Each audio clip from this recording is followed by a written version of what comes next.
So, welcome everybody to the On Their Way Up podcast, a podcast all about some of the world's best up and coming entertainers. My name is Spencer Gordman. I'm a stand up comedian, or trying to be one at that. And today, very special guest is also a comedian out of Omaha, Nebraska. Aside from doing stand up in Omaha and throughout the Midwest for quite a few years now, he also has a very famous Instagram, 56.2 thousand followers, and an even more famous TikTok, 277.9 thousand followers. Keep the fucking change. Uh, I'll brag for you, where he does primarily impressions, which we'll get to a little bit later. Thank you for being on the podcast, Cameron Logsdon. What's going on? Thanks, man. Thank you for having me. Not much is going on. I appreciate it. Nobody said famous yet. I like the on the way up podcast is the first time somebody will hear famous. I like that. There you go. You'll hear the word famous on a podcast that won't be famous. So props to that. Yeah. So this podcast is kind of just all about, as I talked about, entertainers as they're on their way up, and especially kind of the beginning. So when did you start getting into stand up? Because you got in relatively later compared to some other people, right? It's weird. I felt like I started late. I certainly felt like I started late compared to you. I don't know how loyal your fan base is on this show, but I would say that, if you don't know what you started, what you were 2, 16. 3 years old, Yeah, right? right around then. Yeah. Got out of Yeah. So diapers you and into comedy clubs pretty much. straight out the diaper, right on stage. That was like the one thing. They ID some people, but if you're a comic, they just make sure you're not going to shit yourself. 100%. Which, also isn't. They don't always check that though, and sometimes it goes the wrong way. Yeah. um, but yeah, so I mean, compared to you, like starting at 16, I felt like I started late, but I meet people now, and I don't feel like maybe I didn't start too late. So I started when I was 20, like 24. I started doing stand up for the first Well, time, it's actually like 24-ish. right around like kind of average, I feel like. Yeah, that's what I've kind of figured. I thought it was Yeah, kind of right. yeah. But at the time, I was like, oh gosh, like I'm so late, because Dave Chappelle and Jerry Seinfeld and Spencer are all out there starting, What a list. as soon as they can, talk. Talk about, Um, by the way, greatest show lineup ever. Seinfeld, yeah, Chappelle, and Spencer. I mean, I mean, I just can't believe that they're willing to open for you. I mean, that's so nice of you I to know. let them do that and to offer. It's I had to very make sure kind. I had to make sure Chappelle kept to a tight 5. He can go on a little long, so 5 to He 10. gets a little long-winded, so it's good. It's good. And if you have to, just cut the mic. I don't know Play him who's off. I know you run a tight ship, so. Absolutely. But so yeah, you But start when you were yeah, about 24. 24. Yeah. And what was kind of the impetus for you deciding to get into stand up? I had done a lot of performance stuff kind of my whole life. Like I had done just a ton of different kinds of things, and um ultimately I kind of got bored with all of them, or I kind of saw a ceiling in all of them. And to me, comedy had always, like, in the back of my mind, seemed like the hardest. I think, like anybody, I loved comedy. I liked watching comedy, and I watched specials and stuff growing up. And um, comedy was always my favorite genre of TV, movies, whatever. I just loved it. I loved it. And it always seemed like the hardest one to do. And it was maybe the one that I hadn't tried yet. I was like, let me try this style of performance. Cause I'd done, like I said, a bunch of different kinds of performance things, but I wanted to try the one that was maybe the scariest for me. Um, and I was like, all right, let's get nervous. And so I did it, and it went terribly. And I was like, I can't go out like that. So then I did it again. And then the next night I went to an open mic. And the next night I went to the open mic after bombing on night one. I went to a mic on night two, and I did well. And then I wanted to do it again. And that's kind of like this. That's what I found is the cycle of comedy. You either bomb, so you got to get back up because you can't go out like that. You got to end on a make, or you do well. So then you keep chasing that high, so you just like want to keep going back for it. So there's no way. It's the most addictive model. If comedy were more organized as a whole, it'd be the perfect MLM, so I kind of just got roped in, and I just wanted to try it. I had saw a friend was going to Barley Street. He posted a picture of going to the open mic, and I just thought that was the coolest thing. And I was well, if he could do it, like I could at least try. So I went out and I tried, and yeah, it went terrible, but I had a lot of fun. So. Dude, that was the same thing for me. This kid in my grade just did like 5 minutes of stand up at the talent show. Oh yeah. And I was like, all right, well, if he can do it, then I'll give it a shot. But there's no way in hell I'm doing it at a talent show in front of, a couple hundred people, all of which who I know the first All time your out. whole school, yeah. Dude, Was it a fuck talent show at that. school or was it Yeah, at like our high school. He did yeah? it like Oh freshman my year or god. something. That's bold. I don't know, That's ballsy. bold. He's an awesome dude though, but yeah, I mean that is Is he like still doing stand up? no, he did it like a couple talent shows in a row and never got into it. But he very much I was like, all right, that's Did awesome. he ever win the talent show? I didn't attend it. I heard about it afterwards and then talked to him. Ah, okay. But I was gonna so say, how cold would it be if he didn't win 2 years in a row? Junior year, nobody did comedy.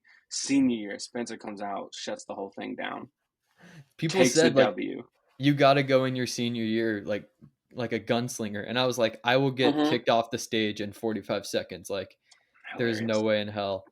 Uh, so you all throughout school were you just in like the drama club and acting and all that stuff, or what kind of No, stuff were you no, doing? not in like high school and stuff. I didn't. I mean, like growing up, I always wanted to be an actor and stuff, and so I was always kind of like performing, just like for like my family. You know what I mean? Mhm. Like I remember when I was really little, I used to like just quote movies and stuff all the time, but to my family, like we go out to eat. And I think about it now. I was just talking about this the other day with my wife. We're talking about how bold parents can be. But like I remember I would go out to eat with my mom and my grandparents, and they'd be like, go over to that table and perform for go do your little thing for that Oh table. my And god. I was like, if I was sitting at a fucking restaurant, can I cuss? I don't know. Yeah, yeah, yeah, absolutely. If I was sitting at a restaurant and somebody sent their kid over to start tap dancing or whatever for me, like get the fuck out of here. Like we are going through a divorce right now. Let me have this conversation. Like what are you doing? So I was like always, kind of showing out and stuff when I was little. Um, and then when I got into high school, it was also kind of a time when I was like getting into trouble, and I was a little bit of a wayward soul. I think if I had a little bit more structure and a little bit and maybe fewer what they call adverse childhood experiences, then I think that I would have probably done more like theater and stuff like that. But later, like my last year of high school, I started doing speech, like competitive speech, like Nice. forensics and stuff. So I did that, and then I ended up doing that in college, and it took over my life. So in college and grad school and whatever, I did a lot of competitive speech stuff, which is kind of like all sorts of different types of performance. And adjacent to that, I was doing, and you could just bleep this part out so nobody knows, but I was doing slam poetry alongside all of that, like kind of through college and stuff. And so that's when I was like, okay, there's a ceiling on slam poetry. I can't do speech, that's not Mhm. going to work. And so I was like, let me try something different. And the problem with like theater and stuff was one, I don't know, I've never been, I mean, it just, they take so much time. I feel like Oh yeah. I sometimes I'm like, people, I know a lot of people that do theater and I respect what they do, but also like at the same time, I'll be like, wait a minute, you worked on this for 6 hours a day for 2 whole months every day, and it still turned out like that. I Yeah, don't want to be a part right. of that, Yeah. There's I mean, and theater can be great, and sometimes it's mind blowing, but not the stuff I was seeing at the time. Dude, So and I it's didn't want like to be a part of that. you're doing it for like 20 people, all of which family members, and like you've Yeah, I devoted mean, I might as well just do that alone and not have to go to rehearsal so often, dude, hell which yeah. is what ended up what shows me. So then I was like, let me try to do improv, and I wanted to do improv, but I couldn't commit myself the time commitment for the classes. Like I was working and raising my kid and doing all this stuff, and so I was like, I just didn't have time to Right. commit to a class, like a weekly class. So stand up was something that I could come and go as I please. I could, I think a lot of people in their first couple of years are like they don't really hit the ground running that hard. I think Right. people kind of doubt. They like go to an open mic and they don't go for a while, and then they come back and and then it's not until things start to pick up that they start hitting it very, very often. Well, and I think the interesting thing you touched on is like comedians, like improv, you got to go to classes, Yeah, theater, you got to go to all these rehearsals. And you said comedy is like the toughest, of all of these, or at least like Yeah. I kind of agree with you.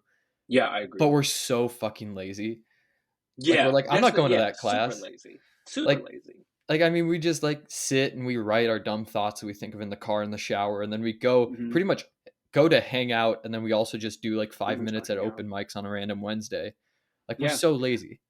I mean, and I just didn't have I didn't want like I wanted to do improv first, Mhm. which I don't know, maybe you should also bleep that out.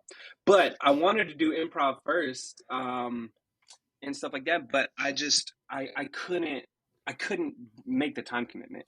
And I Mhm. didn't want to let anybody down, and so like if you're in a class or if you're on a team or if you're doing these things or in a theater show, whatever, like people count on you, they need you around. But if you're doing stand up, like the only person you're accountable to is you. And I was like, all right, well then I'll just do it when I have free time.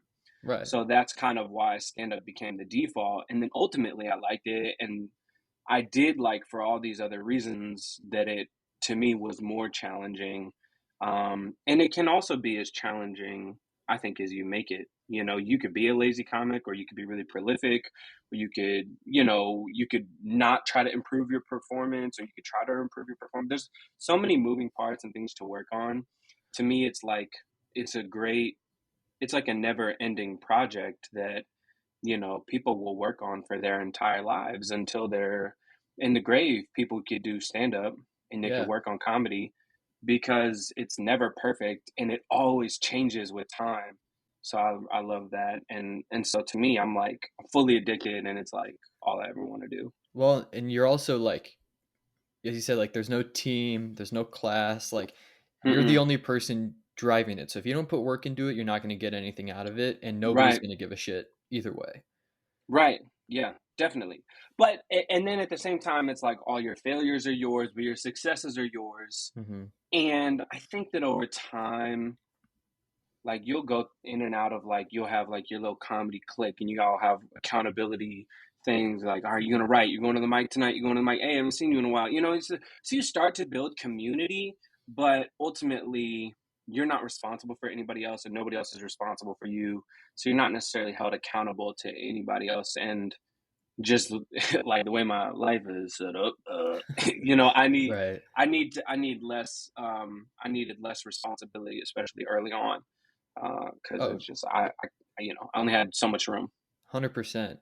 But I think like one of the great things about stand up is the great and awful, like the people like that you do it around, like some of my Yeah, favorite people. Like I mean, I'm my first year in college was this past year, and like I made a couple friends. Like I was friends with a lot of people in my class and stuff, but like the people that I actually like was close with and texted with often and all that shit, they're my friends in the stand up scene. yeah, And like yeah. I mean, being a part of any scene, I think is you end up being a part of a team anyway.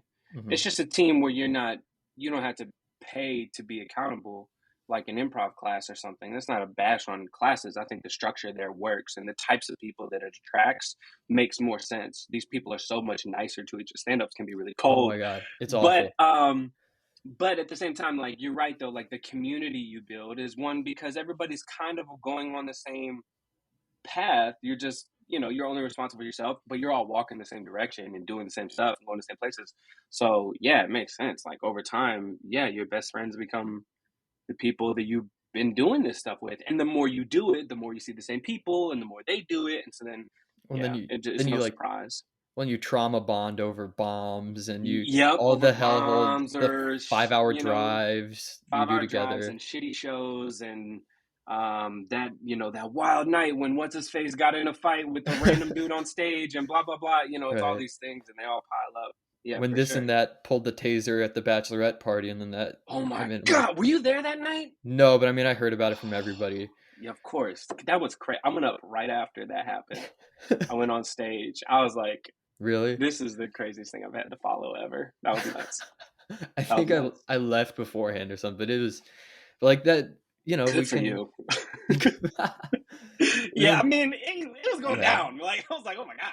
Yeah. That's kind of like comedy is so like it's the It most never ends. Wild West because he said there is that structure is kind of gone and like it's so easy for I mean we're literally like right in front of the audience like we the stage is a step up. Like it's nothing. Yeah, yeah, It's fucking yeah. wild. And I There's also no remember, security here. oh, nothing. And then I also remember when I first went to my first open mic ever with my dad at Barley Street. Uh, I just remember like looking around. And I was like, oh, this is kind of like the band of misfit toys that all just like banded together and decided to have Yeah, fun. Like I love yeah. that energy. I like that too. I will say, I mean, and maybe it's just a facet of being in Omaha and in the Midwest. Like I would say, our scene definitely skews male and white, Hmm. but even within that group, you get so many different walks of life and so many different Oh experiences and yeah. people with different perspectives. I mean, I've always wished that our scene in particular was more diverse.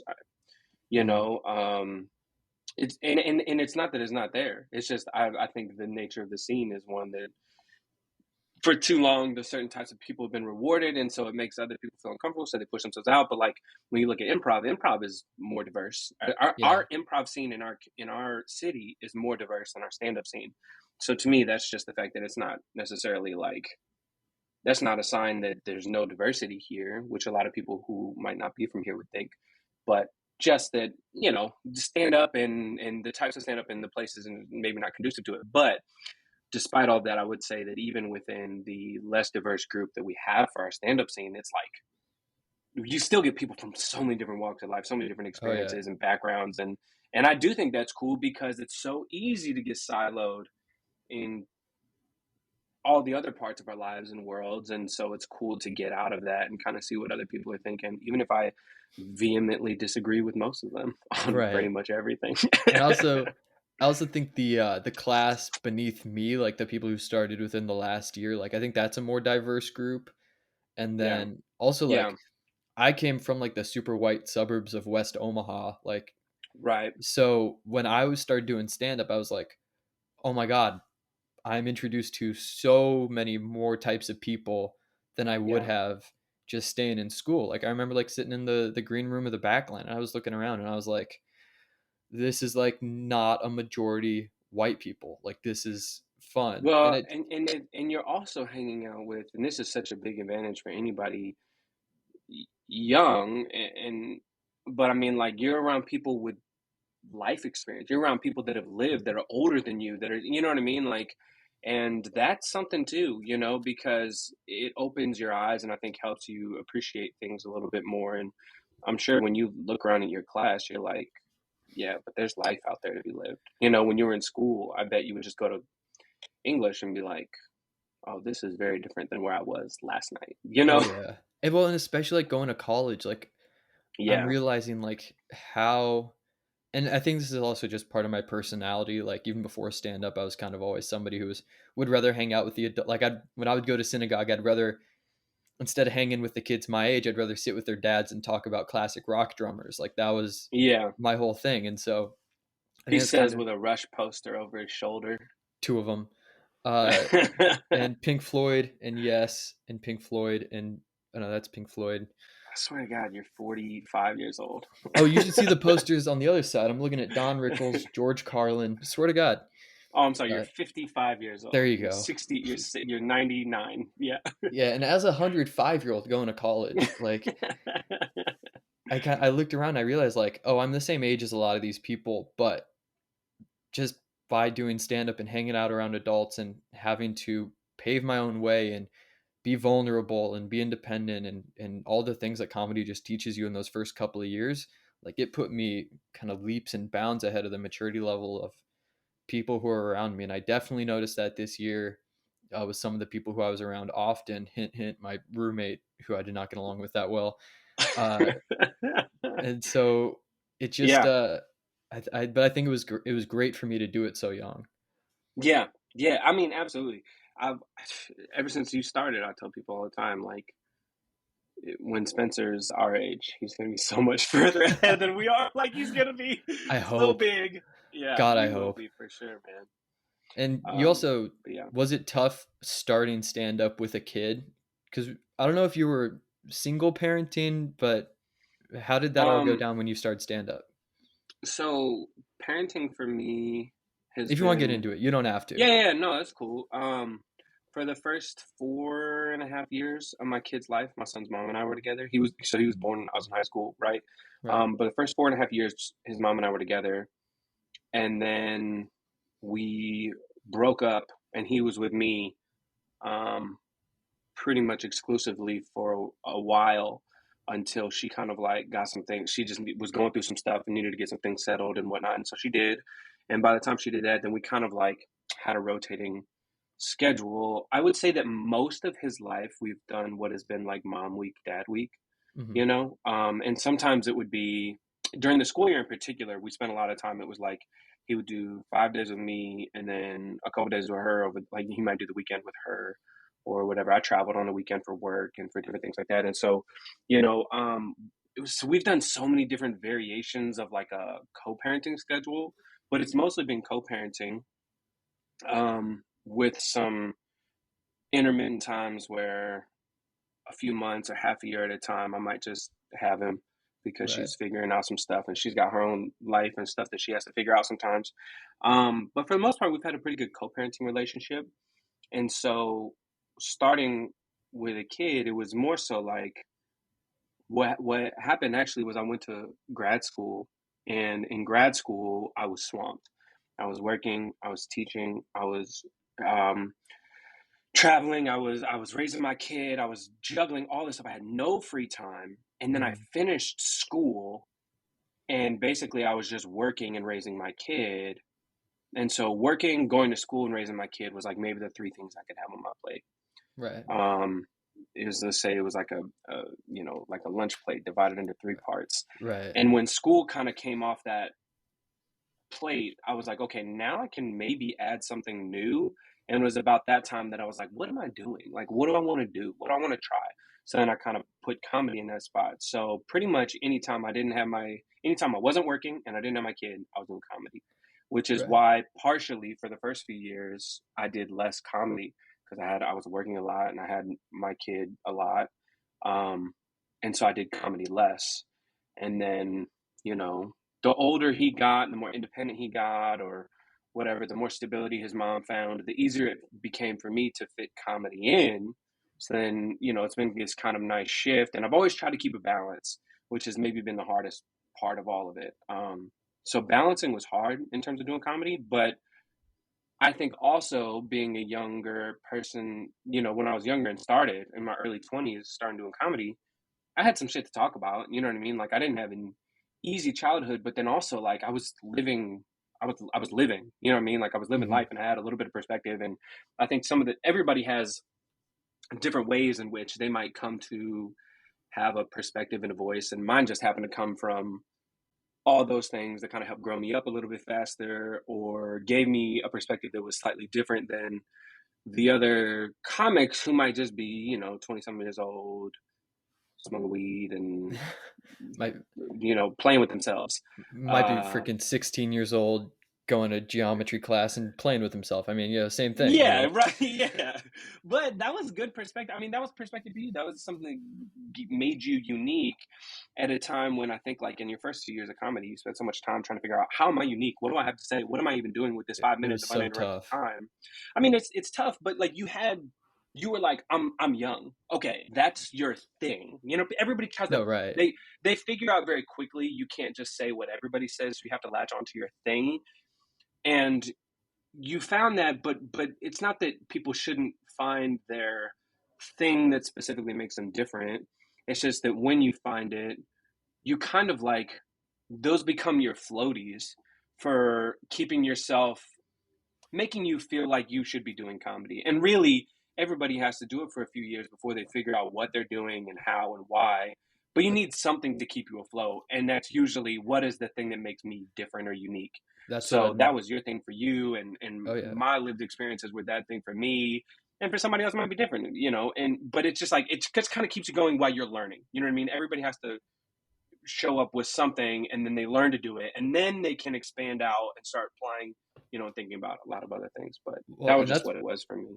yeah, and that's been something I've been going through right now, kind of because, like, I'm gonna be 20 in like a month, and Hmm. obviously, like, I'm not old. Like, I think I'm still the youngest person. I've been doing stand up for over 3 years. I'm still the youngest person in Omaha doing stand up, Yeah, um, it might which is be. fucking wild. But I've kind of had to go like I've aged out of jokes this year. Like there were jokes that Yeah. I remember I did 20 minutes in last August, Hmm. and then I did 20 minutes this June, and like there were like 3 or 4 bits that used to be like my mainstays, like my opener, my closer, Yeah. that I just completely aged out of.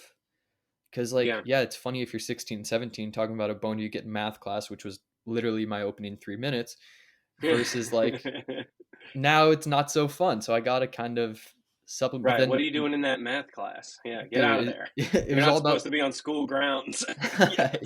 Yeah, holy shit, the students are supposed to stay 500 feet away. This is wild. But like now, my opener is like, oh, it's talking about an internship that somebody was telling us about. So like it Yeah. kind of also just evolves with, and I'm sure in a few years from now, age out of that and I'll keep going.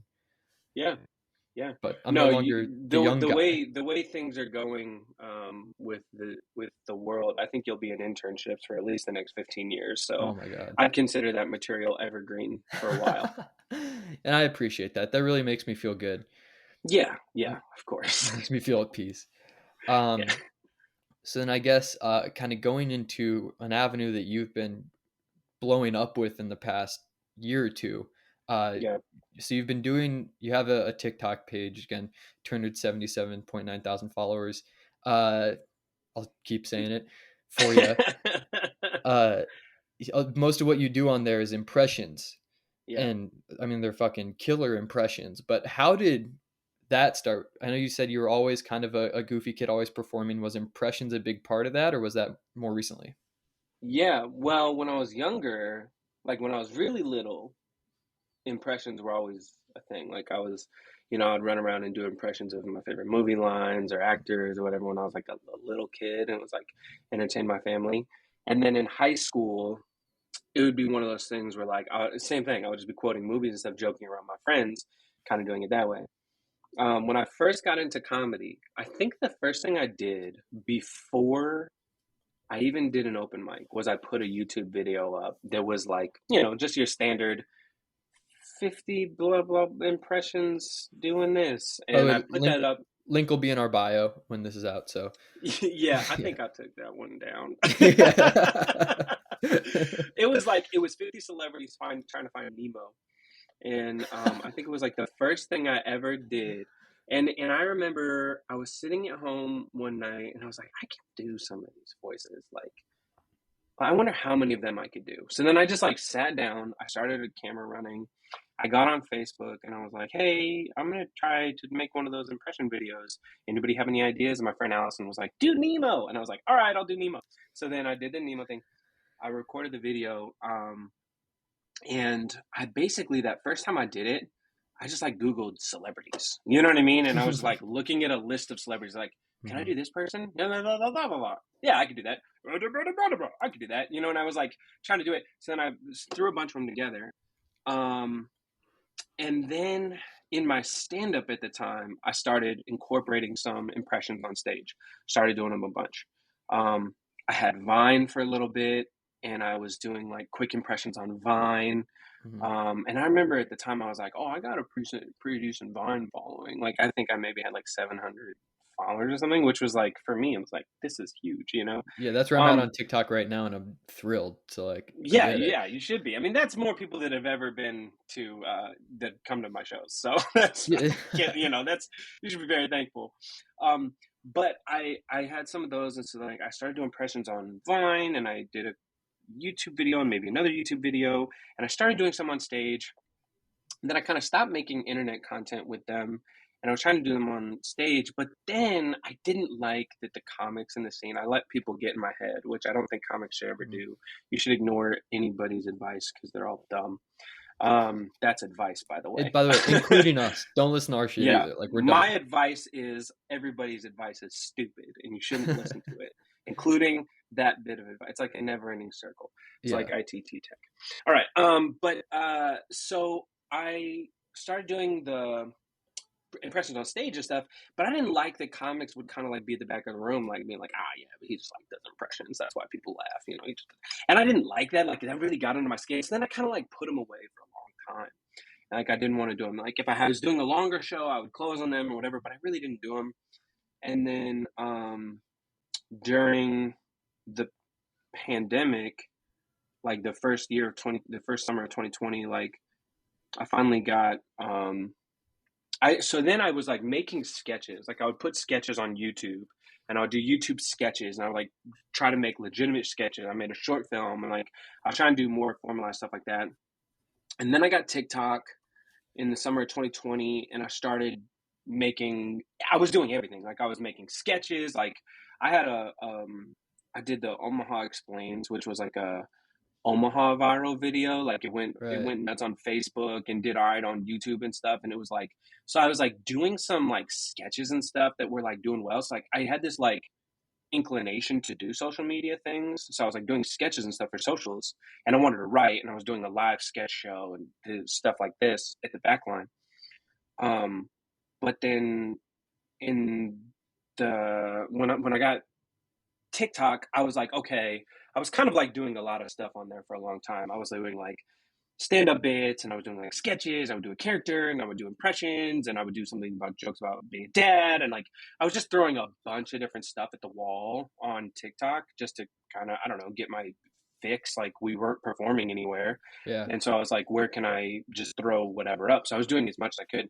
And then slowly with time, the material that people kind of latched onto or that would like maybe go viral and stuff kept being more and more impressions until some stuff just really popped off and it was like, all right, this is what is working for me, this is what people like.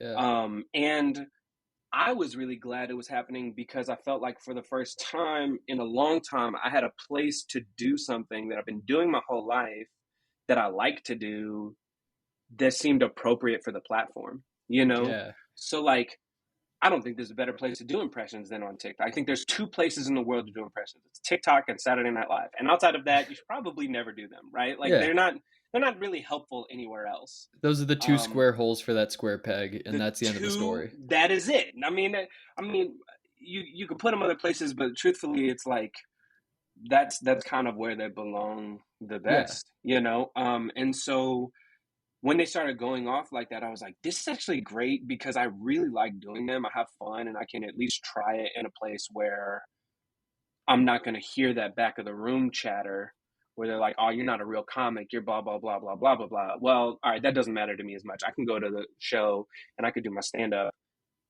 and still be doing impressions and stuff online. And now I'm kind of at the point where like I want to incorporate them back on stage because I'm more confident and I'm less Mhm. bogged down by that critic. I don't give a fuck what, 30 people in Omaha say when Right. I'm like, I know they're good. Like I can keep doing it. I can keep trying. So now it's like, and now it's just personal. Everybody goes through personal shit. You got to go through your personal shit so you feel comfortable doing things. Now I'm like, all right, I can start incorporating this stuff Well, and now it's in other confidence in places. yourself, it's confidence in the material, like, "Hey, this is Yeah, getting huge hits on TikTok, like, I know that it's right. good." And it still takes practice, because not everything translates. It's not a one for one. Can't just like hold a sign up on stage and be like, celebrities sing blah blah blah, and then like Right. do it and be like, oh, and just pop like crazy. That doesn't work as well. But I'm working on, how I can do it. But yeah, so like all of that was a tangent to say, yeah, that's how I kind of got all my impression stuff on socials, and they're doing well, and people seem to like them. And by So the I way, I if like doing it. dude, Yeah, your shit is it's so funny because you're so good at them that, thanks, man. like the Ryan you did one with Deadpool where you had, like, the mask filter on, and I Yeah. legitimately it took me, like, 15 seconds, and I was like, "Oh, shit, this is Cam. Okay, got it. This is" like, it got me. It's Thanks, so good. man. And segue time. There was one that went super big for how good you sounded. Yeah. If you want to get, and it also you took advantage of quite a time on social media. I don't know if you want to get into this at all, but I haven't really asked you about it, and I have been dying to hear your take. The thing was like, I was watching the Oscars live, which I don't know that anybody does anymore. And I remember I was on the phone with my wife, then fiance. I don't remember where she was, but I was like, "Hey, babe, I gotta call you back. Chris Rock is about to do his monologue, and I gotta watch Chris Rock because he's, my favorite comedian, and he's doing the Oscars. I gotta watch." So I had like specifically hung up the phone. I was dialed in. I was like watching. I was like ready to watch Chris Rock, and then Will Smith goes up, and I went, "What the fuck?" And I just my head exploded. I was like, "What is happening right now?" Right? I love Will Smith. Will Smith is my favorite actor. Chris Rock is my favorite comedian. That the two of them were on stage together for even a moment, I was like trying to wrap my head around that, and then it all went crazy. And I was like, I have to get online right now and do something. But I was like, what is the most? I didn't want to like. I mean, I also respect both of these people so much that like I didn't want to like. I think people immediately had like very bad takes on the situation, Oh yeah. like, and that's hard. Like that's hard with the internet. Like when something happens culturally, we respond really quickly. But also, I'll say this: Um, the memes immediately were oh incredible. So god, they're like, so good. memes are They were so undefeated, man. good.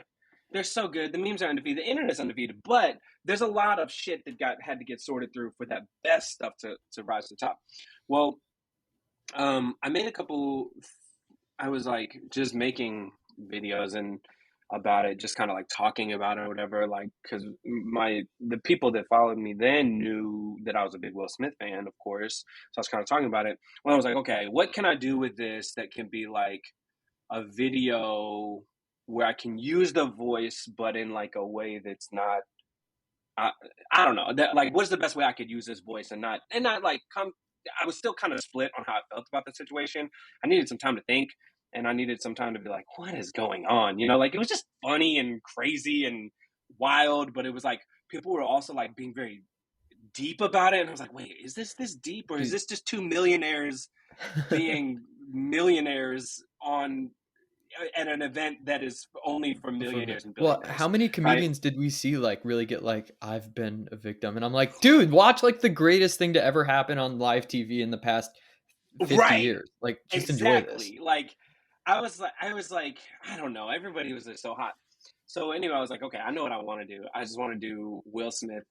I set my phone down so it's like aimed up at the ceiling. That's all you see. And then like I just took a couple steps back from the phone so it like sounded like a little echoey. Yeah, like a And hidden camera. I get hidden camera. I just did Will Smith explains why he hit Chris Rock. And then the whole thing was like he just starts going off about Jake Gyllenhaal and Taylor's Taylor Swift's scarf, right? Because just like a month or two before that, Taylor Swift released that long video where she talks about kind of like her relationship with Jake Gyllenhaal and how he kept her scarf and all this stuff, and I just basically, yeah, I was like, Jake Gyllenhaal was sitting right there. Like, he hadn't mentioned the scarf once. He could have talked about that. So that was basically it. And I thought, I was like, okay, people will see this and be like, oh, it's a joke. And it's like joking about Jake Gyllenhaal and Taylor Swift. All right. Like, in the first hour, it did like 1 million views, Oh my god. like really fast, which is never, I've had viral videos, but never that viral that fast. And people were sharing and like creating videos like, see, listen to him explain it, blah, blah, blah. Like people were sharing it like it was real. And I was like, oh, no, no, no, no, no, no, no, no, no, no, no, no, no. Like, and that's when I realized that I thought that it would be I thought that it would be like It was a a goof. bad. I thought it was a goof. I thought it was goof enough, but it wasn't goofy enough to be a goof. People were like, and then people were like, that's not really Will Smith. And then they were getting in arguments in the comments, and then all the arguments were helping it go bigger and bigger and bigger. Oh my So then people god. were like fighting about it. And again, like I thought it was going to be like an okay joke. I didn't know that it was going to be like perceived as bad fake news. You know what I mean? Like that people were like, Right. "This isn't real. How dare he?" Blah blah blah. Or other people were like, "This is real. I can't believe Will Smith would say this," and all this stuff. And so it was just wild to watch. And then this dude from Barstool Sports wrote an article and he's like, I can't believe this leaked audio, blah, blah, blah. And then the next morning, his editor came in and was like, hey, the dude that wrote this article last night is a dumbass. This is clearly an impression video. If you just click on the audio, it goes to a dude who literally does impressions every single day. We apologize. We're idiots. Like, and it was, and after like the initial, like, oh no, did I like do something bad or wrong? After Mhm. that kind of wore off and people were laughing and like my friends were like, bro, that's hilarious. Like that's so funny that that happened. And they're like, it's harmless. Like you're talking about Jake Gyllenhaal. You don't say anything bad about Chris or Will or any of the situation or Jada and specifically, you know, you don't say anything. It's like, so it's just good fun and everybody's dumb as shit. And I was like, oh, thank God. Mhm. Everyone else is stupid. You know, like that's, Oh, and so I was like, this is funny. And it ended up being fun. But I was like nervous. It was going so big for a second. I was like, oh no, did I, am I a Russia? Like, am I do something horrible? Yeah. that's so funny because I mean, it got as big as that people were writing articles about like the impressionists Hmm. fooled everybody, and that was on some like Yeah. major news networks as well. Like, I mean, Yeah. but it was kind of funny to see like I know that guy, and like everybody's bickering as to whether or not his Will Smith impression is like is it Will Smith, which I guess is also a compliment to how good the impression is. Yeah. It's a compliment to how good the impression is.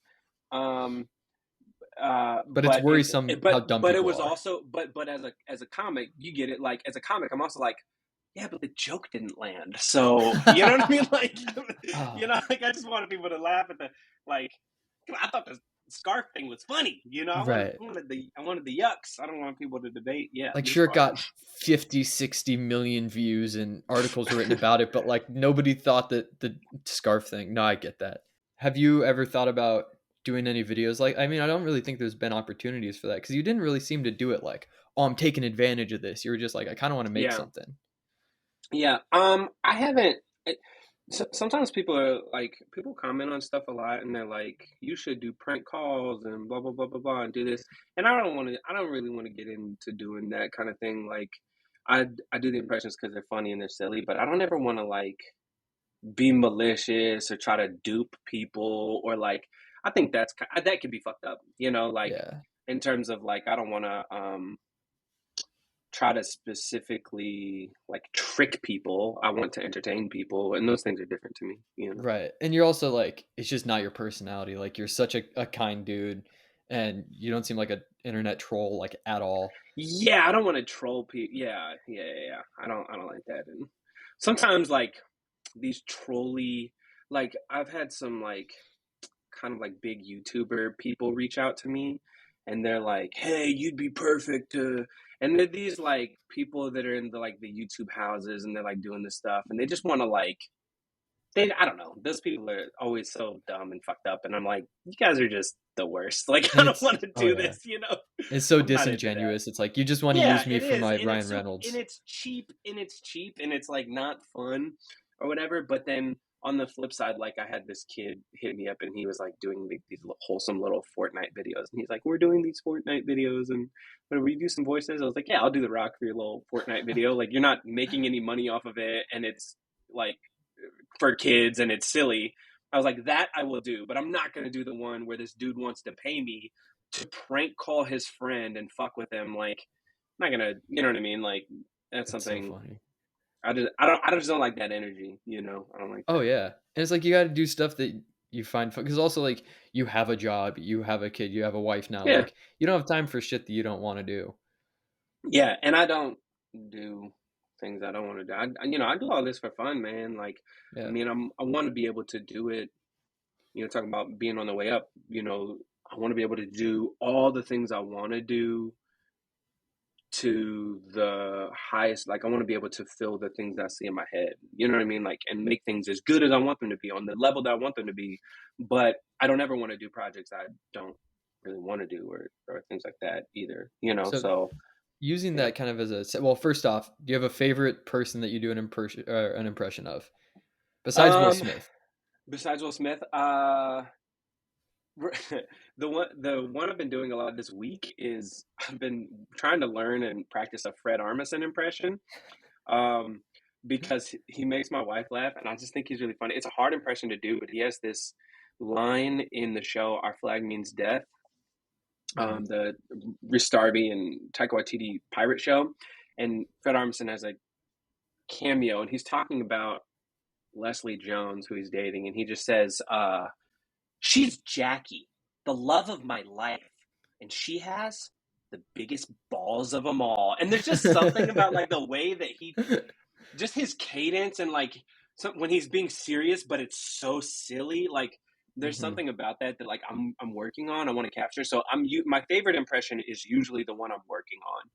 That's awesome. And so the one I'm trying to get better at right now is Fred Armisen. So that's probably my favorite one right now. But Yeah, I'm not very good at it yet. you're just trying to find the little Just trying to niches find and it. stuff. Yeah. Yeah, and so I think it's like comedians, like when we're doing stand up, what's your favorite stand up joke? It's usually the new one. It's usually the Yeah. one you're working on right now that's like not good yet, but like you like doing it because it's fresh or whatever. It's the same thing with impressions, the same stuff. Totally get it. And then you also Yeah. said that you kind of were looking forward, like you want to do stuff that you can enjoy and you have fun doing. What is kind of the next year, or maybe even like looking forward 5, 10 years? I know it's tough to do, but like where do you kind of see your career going to as far as stand up? Yeah. In terms of stand up, you know, I try I've Or tried or to. like the TikTok impression stuff. Like where do you just Yeah, see yeah, this yeah, yeah. entertainment thing I going? mean, how about this? All of comedy, I've tried to do a better job of like making my goals feel less like, yo, I want to get this one specific thing, and more like, where can I improve or what can I get better? What's something that is like a goal that I feel like I can work towards every day? There are a lot of goals in entertainment that are completely out of your control. There are so many things you can't control. So I try to make the goals that I set for myself to be like things that I can work towards every day. So I want to polish up an hour. You know what I mean? That's a goal that Hmm. I can work towards every day. Or, for me right now, it's like, okay, my stand up for years hasn't had any impressions in it, but now I've got all these followers from impression stuff, and eventually people might start coming to shows and stuff based solely on social media stuff. So if they come to a show and they don't see any impressions, well, I don't want to disappoint anybody that might have come out. So how can I start working? How can I start blending these two worlds that by because of my own fault I've kept separate? So how Hmm. can I start blending those? So those are kind of my big goals, and I that's like maybe the next year. These are my goals. Polish up the hour, blend what I'm doing online and what I've been doing in person to be more cohesive, so that nobody's ever disappointed either way. Everyone will always be disappointed, but fewer Right. people. Yeah. But then, like 5, 10 years, I don't know, man. Like I want to get to a point where I have enough.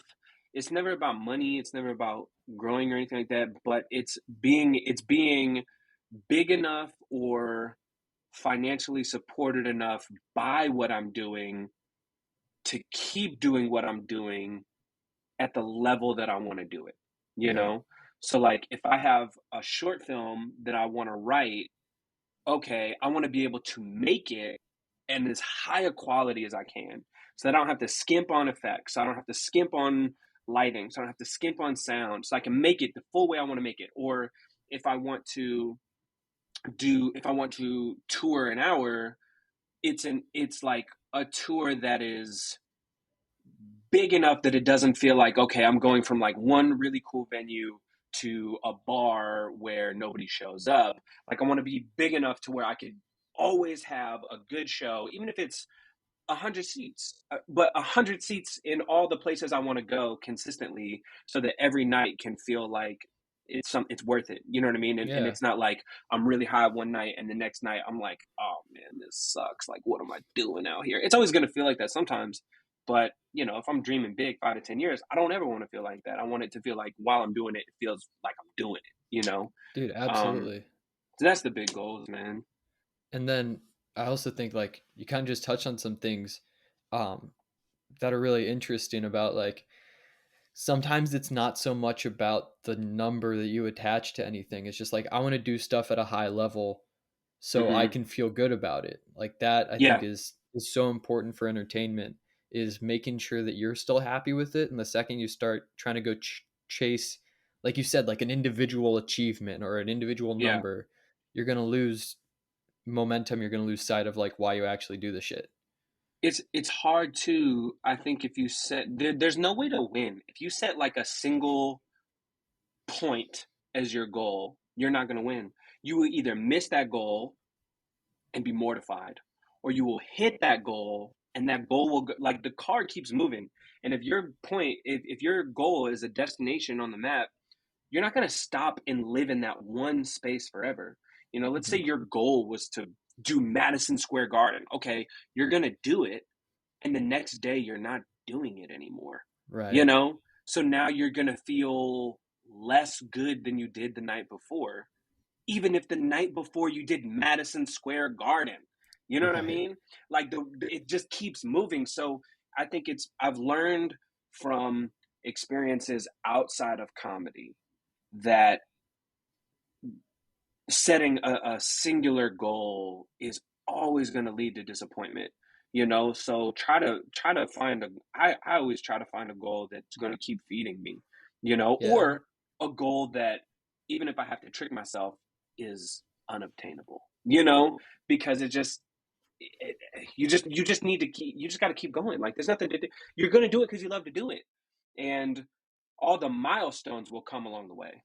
Yeah, and I think it's setting, and this is very tough because it's tough to measure, it's tough to decide when you're there or not, but setting qualitative goals versus quantitative goals. So Yeah, reaching for for a sure. certain like I want to just be real goddamn funny. The word that I always use that I always hear from comedians who are obviously way bigger than me is like undeniable. I just want to be Yeah. undeniably funny where Yeah. people like I did a guest spot at a comedy club a few weeks ago, and this lady came up to me after the show. She was like, all right, when you got on stage, I was like, oh Jesus, this is gonna be 5 minutes of hell. And then Yeah. she said, and I was very pleasantly surprised, you were so funny, like, and like Yeah. I first off, I think being so young, I've always kind of had that like expectation that, oh, this is going to be shit because he's 18, and it Yeah. very frequently was, but like because I've kind of learned how to mitigate that, it doesn't scare me anymore when people see me and they go, oh, this young kid, he's probably going to do fucking jack shit, and then I come out with stuff and they're like, that was Well, actually now you really got that funny. confidence because now you're like, oh, I got these secret weapons. I'm gonna break Oh them out yeah. and I'm gonna Oh, crush. Yeah. Yeah. Yeah. it's so fun when I get to walk up there with like my, like it's like a concealed carry, and it's like, oh, you have no idea what I'm packing, which is Which funny are because legal everywhere now. yes, that's true. Yeah, you. You could bring your secret weapon anywhere you want, Spence. And funny enough, my secret weapon right now is a gun control bit. So like, what are you gonna Which do, is actually, if dude? you're listening, I just added go a see part to Spencer it. live because that joke is so good. It's I worth just it. I would, yeah. No matter what show you're doing, no matter what it costs, it's worth it to see that one bit. kind of going back. What are some other pieces of advice do you think besides how to set goals that you would give somebody who wants to start either doing stand up or start creating online content?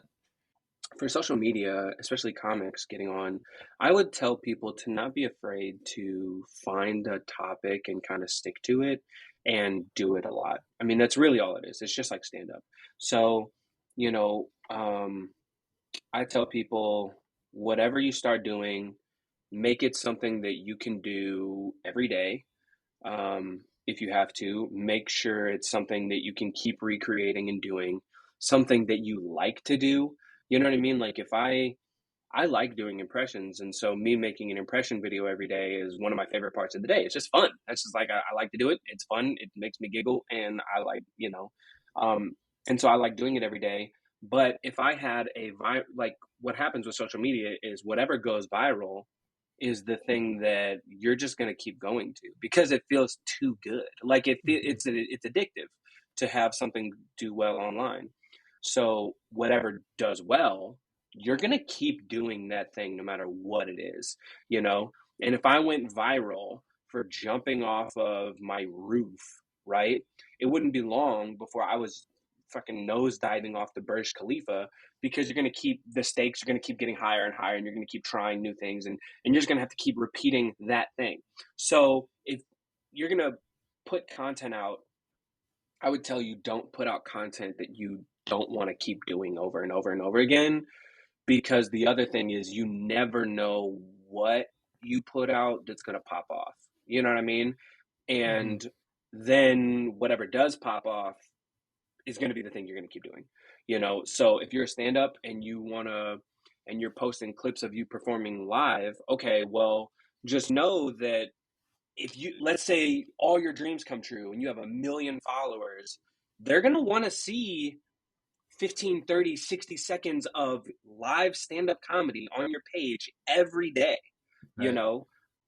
And that's really fucking hard to sustain. It's why so many stand-ups only post crowd work clips, and Fucking guilty. because they'll burn all their material, which is fine.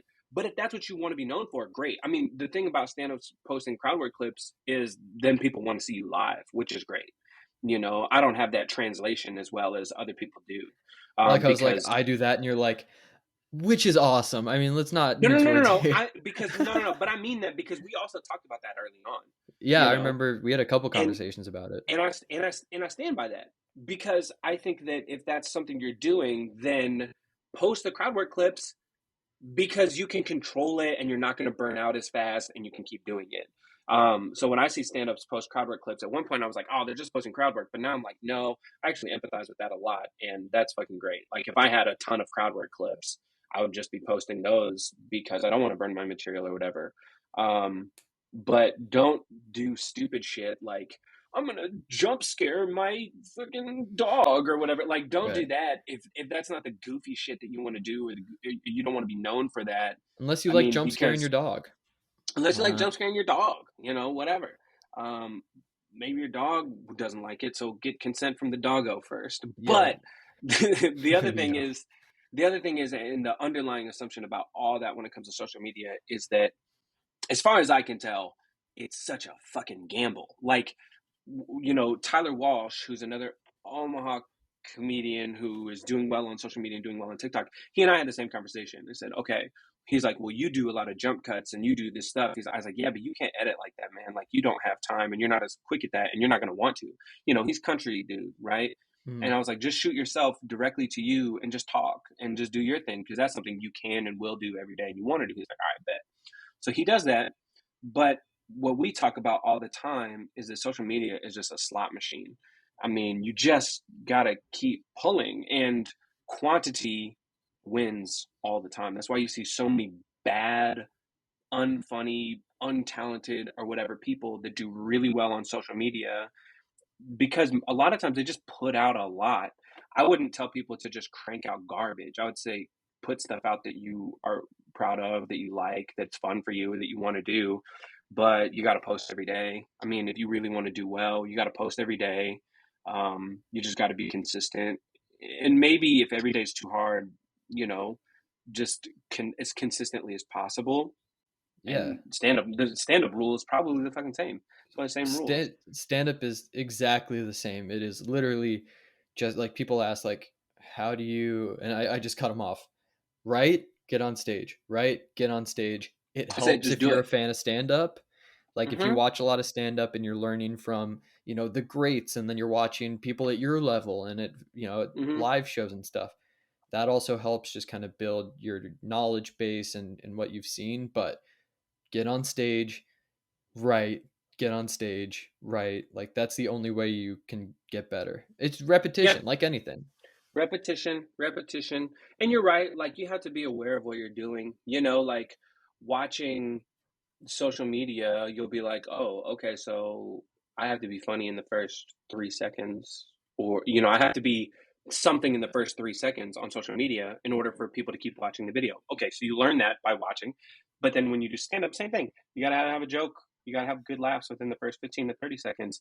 And you learn that from watching too. And so, knowing what field you're in and being aware of that, and self awareness is big too, and all of that. I mean, the rules kind of apply in both places, but the bottom line is just don't really care about what other people are doing. Just do what you want to be known for doing, and do it a lot. Yeah. I mean, that is Yeah. more than easy enough. Cameron, this has been so much fun, dude. You're such a funny guy and so great to talk to. And also just it's awesome to talk to somebody who I've known for a few years, and you've been Yeah, really somebody who, like, when I came into the scene, I was just so young, and a lot of, not a lot, but like a decent amount of people kind of took me under their wing a little bit, and yeah, conversation here and there definitely felt a little like a big brotherly, like I'm gonna let you do your own shit, but like I'll keep you yeah. safe. And you've been somebody like that for me. We're in our scene. Everybody is just trying to get a little hook into Spencer's coattails because eventually we're all gonna ride him. Like, hey, remember when we were this? What is the name of the podcast again? Is On their way up. On Their Way Up. It's all a ploy. This is all a self-tape documentary for us to cover the rise um, of Spencer Yeah, Gordman. because I Who, didn't ask yeah, you any questions about you or your success or your stories and trials. it's all about how much. It's all how like we're gonna look back and be like, God, what a great interviewer Spencer was. You know what I mean? Like, and to think he was only 4 years old, and Yeah, like he well, was just nailing it. I mean, 9 months old. I mean, the kid really knew how to ask a question on the fly when he took out his bottle and remembered to. But that was, hmm all right, Nah, dude. man, I appreciate it. Thank you very much. No, and thank you for being on. Where can people find your stuff? I don't know when this is gonna come out, so live dates Yeah, aside, for sure. At Cameron Logsdon on all the socials. yes, Logsdon. Correct. I definitely misspelled that today. Uh, Sound good. yeah, he's super funny. So go follow TikTok. He posts all of his impression stuff on there as well as Instagram, and then Instagram also for your live dates though. So if you want to go Yeah, see him in a show live, definitely follow the Instagram as well. My name is Spencer Gordman. So I'm at Spencer_Gordman on TikTok and Instagram, or just my name, Spencer Gordman on Facebook. But the bigger thing is follow the podcast wherever you listen to it. Subscribe or however that goes. If you want to watch it, see Cam and I's beautiful face and the cow milk thing he was showing off earlier. yeah, YouTube and Spotify, the video should be up there as well. Podcast is On Their Way Up, THEIR, for those of you who didn't read past Cat in the Hat. Uh, Gotta make sure to spell that one correctly. It's an orange logo with white letters and an arrow. Also, On the Way Up on Instagram and Twitter. And there's a Linktree website to where you can find all the places to listen there as well. Just go around and click around and find somewhere you like listening. But yeah. dude, If thank you they're so much. listening, they can see the logo. Yeah, that's true, man. You know what? Just memorize that big orange block right there. Dude, this has been such a blast. I'll definitely, if you have anything you ever want to plug or if you just want to hop back on again, I mean, absolutely doors open. Definitely, man. Appreciate it. Thank you. All right. Thank you for listening, everybody. Have a good rest of your day.